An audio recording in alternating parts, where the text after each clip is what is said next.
So what are you guys? We are the Smartwood family. Do you really want to start from scratch? We can do that.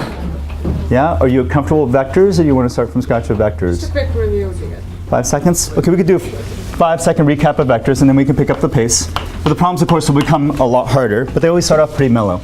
So what is a vector, like generally? Some magnitude direction. Yeah, you can think of it like modeling a push. That's eventually what it's going to be. It's going to model a push. So you care how hard I push you, so you care about the magnitude. Thanks, baby. You care about the magnitude. You care which way I push you. But you don't actually care where you are.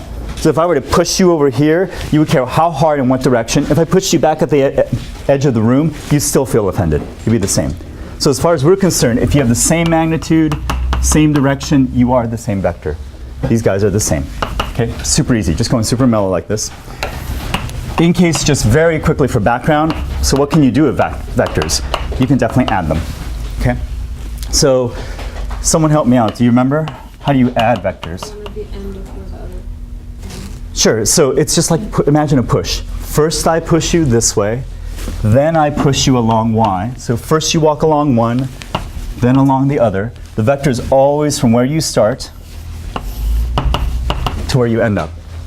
That's always how you put vectors together. So this is your sum vector, x plus y. Okay? This is fair because we just said a second ago, all I care is you push the same direction, same strength. I don't care where you start. So this guy and that guy, they're literally the same. That's not cheating. Everybody okay with this? Very mellow. Okay. And then very quickly, how about, you don't need to write this down, but how about scalars? What happens when you multiply a vector? Like if this is my guy x, what do you think 2x is going to look like? Yeah, just the same guy but twice as long. And then obviously what's half of x going to look like? Same guy but half as long, right? The only trick is what about negative x? What's negative x going to look like? Same magnitude but literally the opposite direction. There are a couple reasons we'll do this. Number one is it makes sense. If to the right is positive, to the left is usually negative, right? It also makes it so math works out.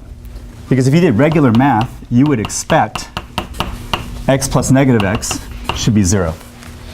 But that's exactly what happens. I don't care what direction you're going. Pick a random direction, like this. If this is x, then negative x is the opposite direction. Do you guys agree? First you walk along one, then you walk along the other. It's always from where you start to where you end up. That really is 0. Okay, so that's easy.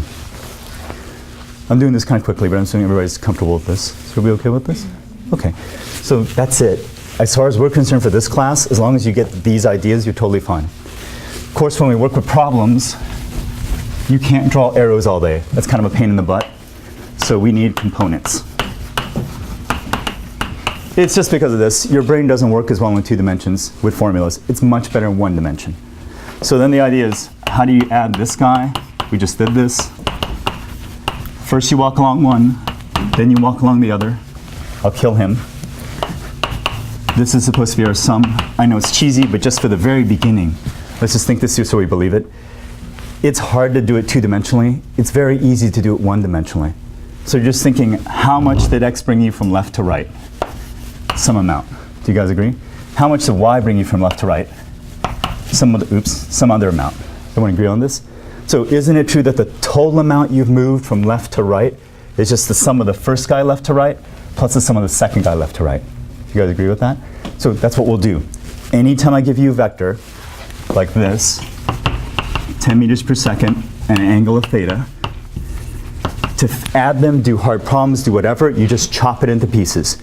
You could do the left to right and add the left to right. The other way they chop it is what? Left and right, but also up and down. But does that work? Let's check that. The first guy takes you up this amount. The second guy takes you up how much? 0. So that amount plus 0 really is the total amount up and down. You guys agree? Okay, so we can really play that game. Do everything in the left to right separately, then do the up and down separately, and then just put them together. Okay, no big deal. Okay, so again, do you guys get a cheat sheet? Yes. Yes? Wait, I see no's and I see yeses. Williams does. Williams gets a cheat sheet and then Maha does nothing. Does she provide formulas for you or no? Like Bradford. She gives you the quadratic equation? Okay. If it makes you feel better, you remember the quadratic equation, right? The negative boy couldn't decide, and because he was too square, he missed on 4 awesome chicks by the time it was 2 a.m. One of my students came up with that, and then she taught our whole sorority, and they actually like sang this instead of the song, but all good. Okay, so I'll do both. I mean, if you're Williams, it's no big deal. You just write it down on a cheat sheet. But if you're Maha, I mean, obviously you'll have to know this, so I'll teach it assuming that you have to know all this by heart. Okay? So let's do that. Let's get a left and right, and let's get an up and down. Okay. So we have this guy. If he's 10 meters, do you remember how to get his x component? Or think of like the component that's almost parallel to this guy. How would you get the guy that's almost parallel to him? Going back to the old trig days. This would be like 10 cosine theta. Got to have that down. Okay. So think adjacent side cosine. Only because we're starting off and it's mellow and it's going to get much worse. We might as well do this because you could totally own this. How do you do cosine? Back from your trig days, Sakatoa. It's adjacent. So let's give this a name. Let's call this your x component and your y component. And that's just 10, right? So cosine should be what? Adjacent over what? Hypotenuse. That's just the definition of cosine. Does everybody agree? So this is just the definition of cosine of theta. But then why are you multiplying by the stupid 10? Because all you're doing is getting rid of that bottom. So what you have left over really is your x component. Okay? So it does work, just like that. Okay? Yes, sir? Do that real quick. So when you multiply like the hypotenuse usually by like the cosine theta or like the sine of that, that's because you want to get rid of the... Oh yeah, so just think this. You want this x. Let's do it again. In fact, let's do it one more time, different setting. Let's get the y. Let's say all you really care about is this y component. You don't care about the whole 10. You just want the part that's up and down, right? So you know the formula is going to be 10 sine theta, but the thinking is y. So you know sine is what? Just tell me what sine is. It's your opposite, which would be y, right?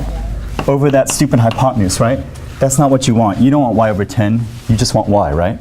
But you see, if you multiply by this 10, you get exactly what you want. Okay? That's what's really going on. Okay? So we'll always think, this guy's here. He's got to be 10 sine theta. Got to commit this to memory, right? Or feel comfortable with it. And this guy, the adjacent side, is always 10 cosine theta. Okay? Or whatever this happens to be. It doesn't have to be 10, obviously. Okay. So are we okay with that? Okay. Got to have this part down. Then before we start doing problems, let me